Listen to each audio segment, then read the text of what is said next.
Bonjour tout le monde, je suis ravie de vous retrouver pour cette vidéo qui fait suite à celle que j'ai faite il y a peu de temps sur comment réaliser des fonds à l'aquarelle bien plats. J'avais réalisé ces quelques fonds que je vous ai montrés dans la vidéo et j'ai eu envie de les enjoliver un petit peu. Pour ce faire, je vais utiliser dans un premier temps le stylo pour poser du foil de chez Action. C'est un bon outil. Comme vous voyez, quand il est sous tension, on a une petite LED qui s'allume en blanc, hein, c'est très discret, donc il faut faire attention parce que ça chauffe quand même pas mal pour la partie qui constitue le bout de ce stylo. Donc il est livré avec une feuille de foil également. Et donc là, on va regarder un petit peu avec quel genre de foil ça fonctionne. J'ai testé un petit peu les foils que je possède et on va voir ensemble lesquels sont les plus efficaces. Donc ce que je vous montre à l'écran, normalement ce sont des foils qui sont adaptés à l'utilisation avec ce stylo, mais pas que, hein, de toute façon. Et je prends donc le premier fond et c'est parti, on va faire quelque chose d'hyper simple. Alors là je voulais partir complètement dans l'abstrait et juste avant je vais vous montrer une petite astuce que je viens de trouver. Je me suis dit, c'est bien pratique le stockage avec le foil en rouleau, hein, y a pas à dire, ça prend pas trop de place. Par contre, quand on veut s'en servir, c'est vraiment pénible le fait qu'il veuille toujours reprendre sa forme arrondie justement. C'est pas toujours très pratique, surtout quand on fait pas du foil tous les matins, un petit peu comme moi, et donc on a besoin d'être un petit peu plus précis. Donc ce que j'ai décidé de faire, en fait, tout simplement, hein, j'ai pas inventé l'eau tiède, hein, j'ai pris du foil en fait d'un rouleau, de tous les rouleaux que je possède ou presque, et j'ai tout simplement coupé des morceaux que je viens insérer dans des feuilles de brouillon A4, et comme ça en fait en les stockant à plat et sous quelque chose qui pèse un petit peu, ça permet sans les abîmer d'avoir du foil qui est quand même plus plat, et ce qui fait que c'est quand même un petit peu plus pratique quand il veut toujours reprendre sa forme de rouleau qui, voilà, moi ça m'énerve un petit peu. J'ai commencé à utiliser le stylo foil, vous m'avez déjà vu l'utiliser dans d'autres vidéos, c'est quelque chose que je trouve quand même d'assez pratique, il coûte pas très cher, il est quand même assez efficace. Je déplore un petit peu que la mine soit un petit peu large à mon goût, mais alors ça c'est vraiment très personnel comme appréciation, mais sinon on n'a pas grand chose à lui reprocher. Après ce qu'il faut c'est s'en servir un petit peu sur du brouillon pour appréhender la chose et voir comment il fonctionne, c'est-à-dire... Enfin, comment il fonctionne, non, ça on a bien compris comment il fonctionne, mais comment nous, on a à réagir par rapport à son fonctionnement.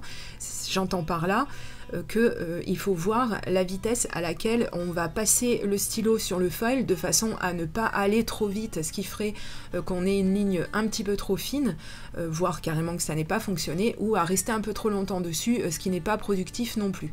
Donc ça c'est juste une question d'appréhension, mais vous verrez, il n'y a vraiment rien de compliqué, et puis on n'est pas censé avoir un résultat hyper parfait. Moi j'aime déjà beaucoup ce que ça donne, vous voyez, juste en traçant des espèces de sortes de vagues, en faisant des petits points comme ça, on a vraiment un résultat qui est quand même vraiment sympa. Moi j'aime beaucoup avec ces couleurs aquarelles, en plus je trouve ça très chouette.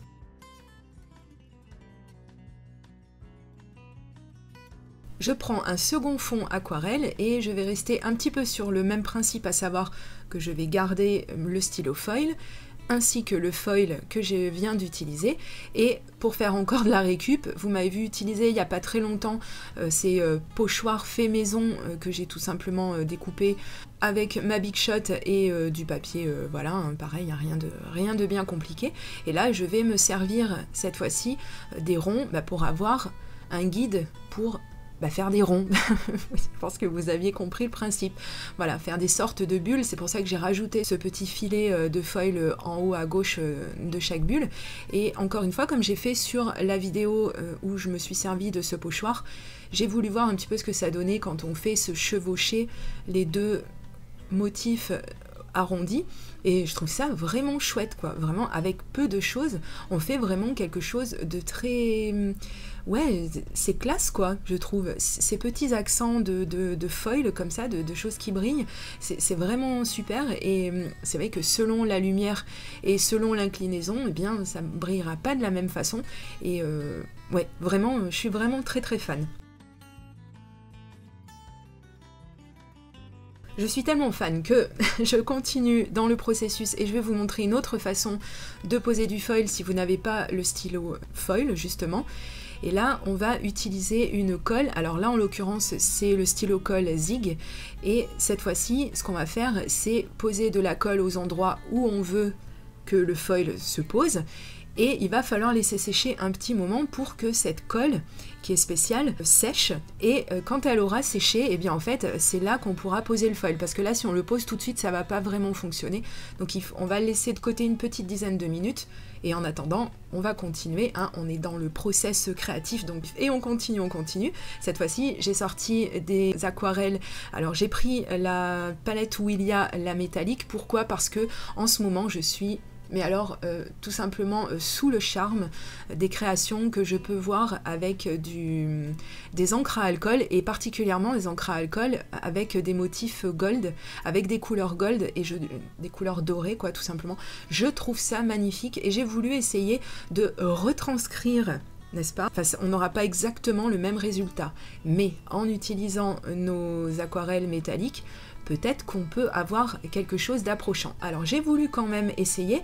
Ce que je vous conseille de faire, si vous faites le même processus que moi, c'est de bien laisser sécher le papier aquarelle sur lequel vous avez déjà posé vos premières couleurs. Donc là en l'occurrence ces couleurs un petit peu bleu violacé, parce que on repasse de l'eau dessus et que sinon on risque d'avoir une contamination des couleurs, c'est-à-dire qu'on va avoir des couleurs qui se mélangent. Si c'est ce qu'on veut, et bien très bien, on peut agir plus vite. Maintenant, si, comme moi, vous voulez vraiment avoir quelque chose de plus tranché, ce genre de résultat, il faut bien attendre. J'ai bien laissé sécher toute une nuit, et après, donc, une fois que le papier est bien sec, je peux venir remettre de l'eau et des aquarelles sur ce papier sans que les couleurs de l'arrière-plan ne soient touchées. Et je trouve que le résultat est plutôt sympa. Bon, on verra un petit peu plus tard ce que ça va donner quand tout sera bien sec.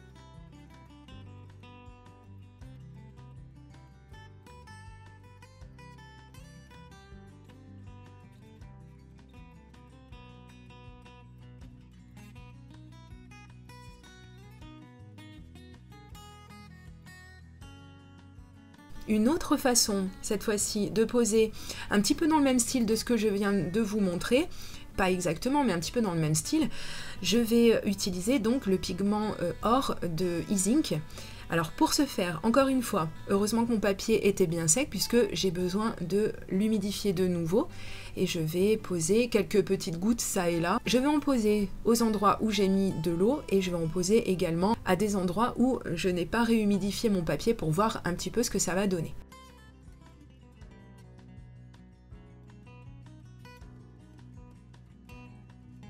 Je vais utiliser ce Squish Squish, là, je ne sais jamais le nom exact de cet outil, mais si vous n'en avez pas, encore une fois, c'est pas grave, vous pouvez très bien avoir des résultats similaires avec une paille tout simplement.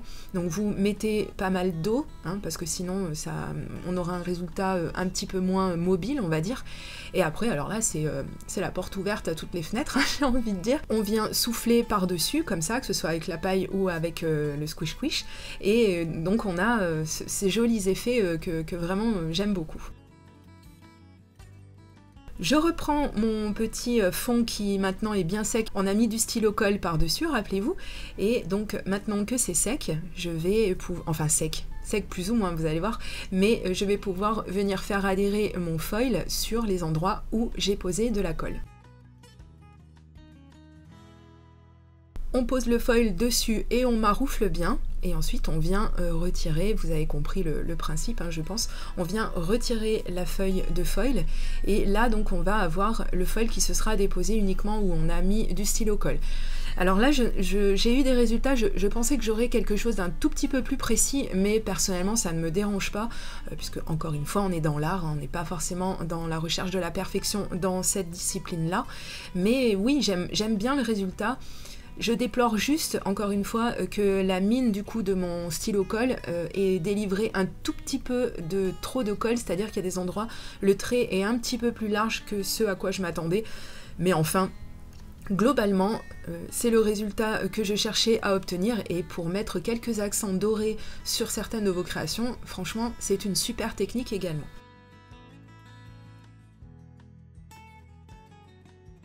On va faire un petit peu le récapitulatif de tout ça, comme ça je vous remontre tout ce que j'ai fait et j'espère que ça vous donnera des idées et surtout que ça vous donnera envie à vous aussi de vous remettre peut-être un petit peu au foil si c'est quelque chose que vous avez laissé de côté parce que voilà, on a tellement de techniques et de matériel à utiliser qu'on ne peut pas faire que ça. Mais moi j'ai beaucoup aimé le fait d'utiliser tous ces médias pour mettre des accents dorés, des touches dorées sur les créations.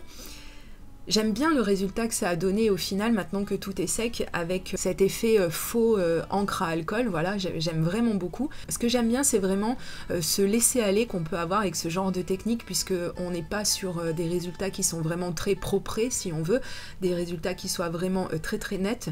Mais voilà, vraiment, je vous assure, essayez, laissez-vous porter par votre inspiration, vous allez voir, je pense que vous allez passer, vous aussi, un très bon moment. Mais si c'est le cas, n'oubliez pas de me mettre un petit pouce en l'air et de partager cette vidéo et je vous dis à très bientôt pour de prochaines vidéos création. Gros bisous, bye bye. Bah attendez, on va pas se quitter comme ça. Voici une autre vidéo qui pourrait bien vous plaire.